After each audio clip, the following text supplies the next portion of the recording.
Hello guys, welcome to our YouTube channel. जैसा कि thumbnail से आप लोगों को पता चल गया होगा कि अगर कोई भी प्लेंटिफ जो है कोई भी केस करता है फाइल कोर्ट में और डिफेंडेंट उसको सही तरीके से जो है रिटन स्टेटमेंट वहां पे नहीं देता है तो प्लेंटिफ को उसका वहां पे बेनिफिट मिलेगा और प्लेंटिफ वहां पे जो है केस जीत सकता है। उसको वहां पे एविडेंस भी कराने की जरूरत नहीं है। तो उसी के बारे में पूरा डिटेल से देखेंगे और सुप्रीम कोर्ट ने इसके बारे में जो लेटेस्ट जजमेंट आया है उसमें क्या कहा उसके बारे में पूरा डिटेल से देखेंगे। तो वीडियो में लास्ट तक बने रहिएगा। वीडियो अच्छा लगे तो वीडियो को लाइक, चैनल को सब्सक्राइब कर लीजिए। मैं advocate Om Prakash and forensic expert OP Sahu associate law firm of Bikapur से आप सभी लोगों का स्वागत करता हूं। अगर आप लोग कोई भी कानूनी समस्या है और आप लोग मेरे थ्रू पर्सनली कंसल्ट करना चाहते हो तो डिस्क्रिप्शन बॉक्स में एक व्हाट्सएप नंबर दिया हुआ है जिसके थ्रू आप लोग अपॉइंटमेंट बुक कराते हुए मेरे से बात कर सकते हैं। तो चलिए शुरू करते हैं। तो सबसे पहले हम लोग यहाँ पे देख लेते हैं कि प्लेंटिफ और डिफेंडेंट दोनों होते कौन है। तो जो भी कोर्ट में केस जो है फाइल किया जाता है जिसके द्वारा कोई भी हो सकता है, जो भी यहाँ पे या तो सेल्फ डिक्लेरेशन का हो, रजिस्ट्री कैंसिलेशन का हो या फिर परमानेंट इंजंक्शन की मांग हो या किसी प्रकार का भी वहाँ पे हो, तो उस कंडीशन में अगर उनके द्वारा जो है यहाँ पे केस फाइल किया जाता है तो वो वहाँ पे जो है वादी हिंदी में बोलते हैं और इंग्लिश में उसको वहाँ पे प्लेंटिफ बोलते हैं। ठीक है, तो वो वहाँ पे जो है उसका प्लेंटिफ उसको माना जाएगा जो वहाँ पे केस फाइल कर रहा है।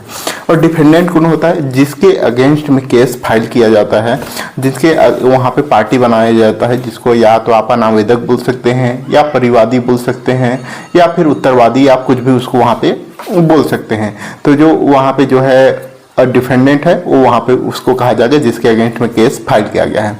तो जब भी जो है प्लेंटिफ के द्वारा जब केस फाइल किया जाता है तो सामने वाले को एक जो है नोटिस वहाँ पे भेजा जाता है। जैसे ही उनको वहाँ पे नोटिस प्राप्त होता है तो नोटिस प्राप्त करने के बाद उनको जो है रिटन स्टेटमेंट वहाँ पे कोर्ट में देना पड़ता है।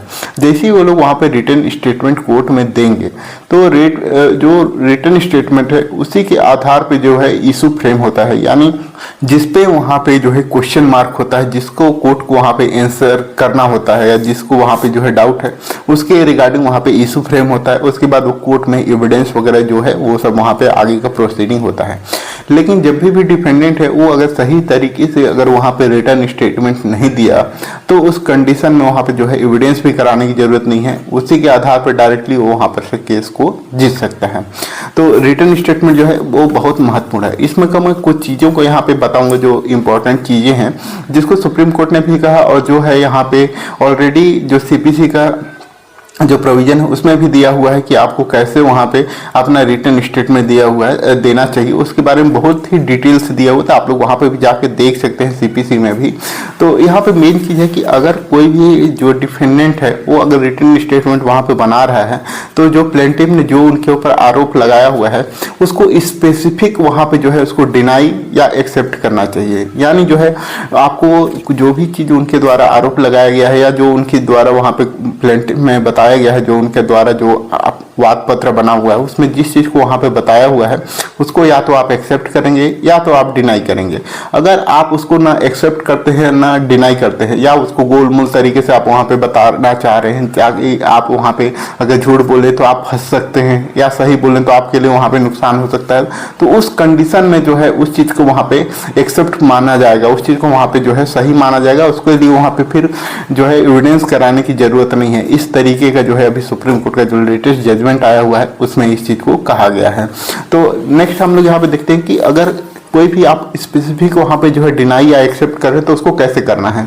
तो जैसे ही आप लोगों को देखेंगे जैसे प्लेंटिफ के द्वारा जो वहाँ पे वाद पत्र वहाँ पे पेश किया जाता है कोर्ट में तो उसमें पैराग्राफ वाइज वहाँ पे पेश किया जाता है। तो आपको उसी पैराग्राफ के हिसाब से आपको वहाँ पे उस चीज़ को डिनाई करना है कि आपको जो भी वहाँ पे पैराग्राफ है वो आपको वहाँ पे जो है स्वीकार है या फिर वहाँ पे स्वीकार नहीं है, या फिर उसमें का कुछ पॉइंट है वो वहाँ तक स्वीकार है, उसके अलावा जो वहाँ पे बोला गया वो चीज़ वहाँ पे स्वीकार नहीं है। इस तरीके से आप उस चीज़ को वहाँ पे एक्सेप्ट कर सकते हैं या फिर उस चीज़ को वहाँ पे डिनाई कर सकते हैं पैराग्राफ वाइज। और इस तरीके से अगर आप वहाँ पे नहीं करेंगे तो वहाँ पे जो है आपके फेवर में वहाँ पे कोई भी जजमेंट नहीं आएगा, जो प्लेंटिफ है उसके फेवर में वो जजमेंट वहाँ पे जाएगा। तो जो अभी जजमेंट आया हुआ है उसका नाम हम लोग यहाँ पे सबसे पहले यहाँ पे देख लेते हैं। केस टाइटल है थंगम एंड अनादर वर्सेस नावामनी अंबल। ये सिविल अपील नंबर है 838935 ऑफ 2011। इस जजमेंट को आप लोग यहाँ पे देख सकते हैं। इस जजमेंट में इस चीज़ को स्पेसिफिक कहा गया है कि अगर कोई भी वहाँ पे पैराग्राफ वाइज या सही तरीके से उसको स्पेसिफिक डिनाई या एक्सेप्ट नहीं किया गया है तो उस कंडीशन में उस चीज़ को वहाँ पे एक्सेप्ट माना जाएगा। इस कंडीशन का फैक्ट ये था कि इसमें क्या हुआ था, एक बिल को प्रिपेयर किया गया था, बिल को वहाँ पे जो है चैलेंज किया गया था। तो बिल में ये उनके द्वारा इस चीज़ को यहाँ पे कहा गया था रिटन स्टेटमेंट में कि उनका जो है मानसिक रूप से हालात ठीक नहीं है, वो उस चीज़ को वहाँ पे नहीं बना सकते। बट उन्होंने यहाँ पे किसी प्रकार से ये नहीं कहा कि वो प्लेंट में जो उनके द्वारा उस चीज़ को दिया गया है वो वहाँ पे सही है या स्वीकार कर रहे हैं या फिर स्वीकार नहीं कर रहे, इस चीज़ को वहाँ पे नहीं कहा गया था। तो इसी के आधार पे वहाँ पे जो है जजमेंट हो गया और वहाँ पे जो है प्लेंटिव को इसका रिलीफ मिला। तो इसमें ट्रायल कोर्ट में जो है प्लेंटिव था वो उन्होंने केस हार गया था, हाई कोर्ट में उन्होंने फिर जीता, फिर सुप्रीम कोर्ट में जब गया तो सुप्रीम कोर्ट ने स्पेसिफिक इस सब चीज़ों को वहाँ पे बताया कि उनके द्वारा जो रिटन स्टेटमेंट भी फाइल किया गया था वो पैराग्राफ वाइज नहीं था, वो उसमें 16 पैराग्राफ था बट उसमें जो है पैराग्राफ वाइज पर्टिकुलर नहीं था, उन्होंने डायरेक्टली उसको यहाँ पे आंसर किया गया था। अगर आपका कोई भी अलग से स्टोरी कोई होता है तो उसको भी आप लोग अपने प्लेंटिव में वहाँ पे जो है आपका रिटन स्टेटमेंट है उसमें आप वहाँ पे ऐड कर सकते हैं। तो इस तरीके से आप लोगों को समझ में आ गया होगा कि अगर कोई भी आप रिटन स्टेटमेंट फाइल कर रहे हैं तो उसको जो है आपको स्पेसिफिक डिनाई या एक्सेप्ट करना है, अदरवाइज आपको वहाँ पे जो है नुकसान का सामना करना पड़ सकता है।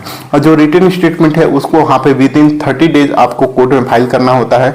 और जो है अगर आपका कोई प्रॉब्लम है तो उस कंडीशन में आपको जो टाइम है वो 90 डेज का मिलता है विद कोर्ट के परमिशन से। अगर आप इस तरीके का नहीं करेंगे तो आपका जो पावर है वहाँ पे रिटन स्टेटमेंट फाइल करने का वो भी आपका वहाँ पर से समाप्त हो जाता है।